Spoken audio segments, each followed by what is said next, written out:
dès que nous avons commencé à monter le projet, les services de la Direction régionale des affaires culturelles nous avaient mis en alerte en disant attention, vous êtes sur un terrain quand même qui est historiquement intéressant et dont vous ne ferez pas l'économie au moins de fouilles. Alors, les fouilles, dans un premier temps, on fait ce qu'on appelle des fouilles préventives, c'est-à-dire qu'on va creuser, on prend 7% du terrain qui est concerné par les travaux, et on va creuser, et on regarde ce qu'on y trouve. Si dans ces 7% de terrain, on trouve quelque chose d'intéressant, et bien après, on fait des fouilles sur tout le terrain. Elle entraîne une modification du projet, parce que donc, les fouilles préventives, c'était en novembre 2015, on reçoit l'arrêté de fouilles en juillet 2016, et on verra tout à l'heure. Il y a beaucoup de zones qui étaient des zones sur lesquelles nous souhaitions, nous, faire des parkings, travailler, faire un accès, etc., où on a trouvé des choses extrêmement intéressantes, et notamment des sépultures.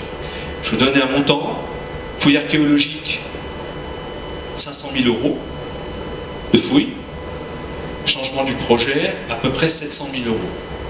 Donc les fouilles ont coûté 1,2 million. Mais on a trouvé des tombes, et parmi ces tombes, des tombes très intéressantes. Donc ça, c'est une tombe qu'on a trouvée sur site. Là, je vous ai mis autre pour que vous voyez un petit peu à quoi ça ressemble. C'est ce qu'on appelle des sépultures anthropomorphes. Anthropomorphes qui ressemblent à un homme. Anthropo, l'homme, morphe qui ressemble. Donc des sépultures anthropomorphes. Ces sépultures anthropomorphes sont datées en général du Moyen-Âge, 13e, 12e, 13e, 14e siècle. Donc là, on n'a pas pu les dater. Ils y travaillent encore, puisque le rapport définitif des fouilles, je n'ai toujours pas eu. On l'aura par an, je pense, l'année prochaine. Et sur ces tombes anthropomorphes, c'était très intéressant puisqu'il n'y en avait qu'une seule, pour l'instant, trouvée en Moselle, c'était à Sturzbrunn. Alors ces tombes anthropomorphes, en général, étaient plutôt dédiées à des personnalités. Donc on peut penser que c'était sans doute la tombe d'un abbé. Déjà, les archéologues avaient fait des recherches en amont pour se rendre compte que finalement, étrangement, une des bâtisses qui était les plus intéressantes historiquement, c'était celle-là, qui est au fin fond du parc, qui est sans doute la seule qui ressemble encore à quelque chose qui datait de l'époque de la grande église, enfin de la grande abbaye, donc du 16e, 17e siècle. Alors, des choses qu'on a trouvées, donc ici des murs, en fouille préventive, alors que là on est en novembre 2015, je rappelle. Donc des murs très bien structurés, bien maçonnés, et on a trouvé donc des squelettes. Donc ça c'est la zone qui est juste à droite du portail, comme je disais tout à l'heure. C'est près d'ailleurs de la sépulture anthropomorphe, ça a été trouvé. Alors on en a trouvé plusieurs, hein, comme ici, et dans une de ces sépultures anthropomorphes, on a trouvé, alors c'était très étrange, un crâne d'enfant.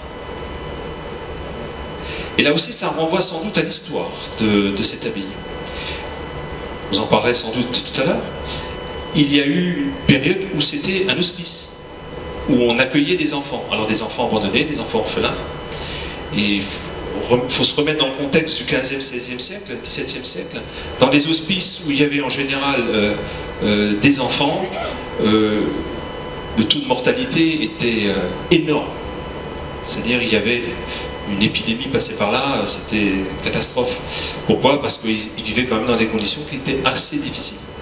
Et donc on pense que dans ces tombes, ils ont dû enterrer des enfants qui sont décédés sur place.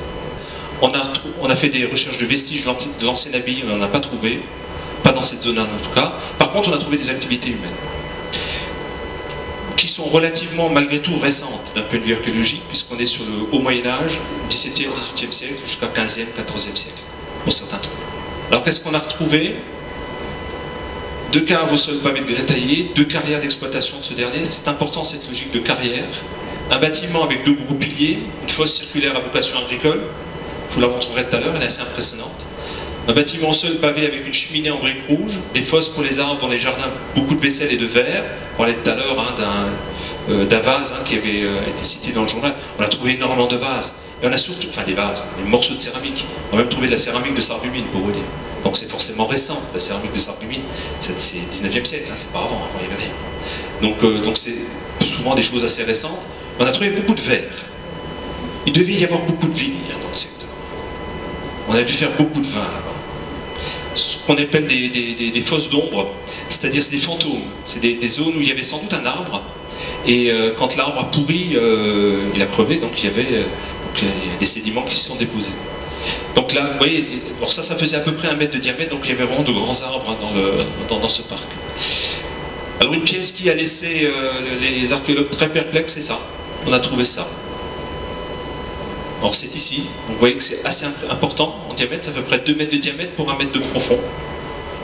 Et on pense que c'était, enfin c'est une hypothèse, que ça pourrait être la zone dans laquelle on mettait le poids du pressoir. C'est-à-dire qu'ils avaient un système avec un bras où ils pressaient. Enfin, les moines, quand ils sont arrivés sur place, ils ont dû à un moment donné trouver une solution pour gérer cette eau. Et il s'avère qu'en fait, bizarrement, on a trouvé parfois à 1 mètre d'écart 6 à 7 conduites de canalisation. C'est vraiment des canalisations d'eau, on récupérait, on l'a canalisé, qui dataient d'une période très ancienne jusqu'à une période très récente, puisqu'on a trouvé à 1 mètre pratiquement de la zone où on a trouvé ça, on a trouvé notre conduite d'alimentation en eau qui est en polyéthylène. Donc on a du grès, on a de la terre cuite et du polyéthylène dans le même secteur. Thématique urbaine, puisqu'on a trouvé beaucoup de maisons, et notamment une très grande maison qui est ici. Maison qui devait faire à peu près 30 mètres sur 20, sur 15 de large. Très grande maison, très bien construite, ça maçonné avec vraiment des... ça a été bien fait. C'est pas la cabane du jardinier, c'est sûr. Donc c'était vraiment une maison d'habitation relativement cossue. Une thématique économique, alors économique dans le sens où il y a des carrières de grès. Donc on a récupéré du grès, on récupérait le grès sur place, on taillait sur place, on prenait et on construisait l'abbaye. C'est-à-dire que tout le grès qui est servi à la construction de l'abbaye, ils ne sont pas allés le chercher bien loin, ils sont allés le chercher dans le jardin, juste au-dessus. Et comme on est sur aussi une des logiques aussi un peu agricole, donc il fallait de temps en temps faire de l'étanchéité, on a trouvé au fond du parc, quand on a creusé un petit peu en dessous du sable, parce que c'est très sablonneux, hein, c'est un terrain assez sablonneux en surface, on est tombé sur de la marne, sur des marnes argileuses. Donc des marnes argileuses, c'est extrêmement étanche quand on travaille, et qui servaient aux abbés et aux paysans de l'époque pour faire de l'étanchéité sur de la canalisation, sur des de supports. Donc ici la carrière de grès qu'on a trouvé. On a trouvé dans la carrière de grès, on a trouvé encore des blocs de grès qui avaient été taillés mais pas utilisés. Enfin la surprise du chef, la surprise de fin de chantier, on a eu 2 surprises en fin de chantier. Alors on a trouvé, en creusant, ils sont tombés à un moment donné sur, alors on ne le voit pas très bien, c'est vraiment dommage. Ici et là, on est tombé sur un mur. Mais un mur pas traditionnel, pas habituel, c'est-à-dire un mur qui était comme ça. Donc avec une base très élargie, qui remontait relativement haut, pratiquement à 2,50 m. Et c'est clairement le mur d'enceinte historique de l'abbaye. Enfin, le plus ancien qu'on a trouvé. Il y en a peut-être encore un avant, mais sans doute c'était le mur d'enceinte de l'abbaye.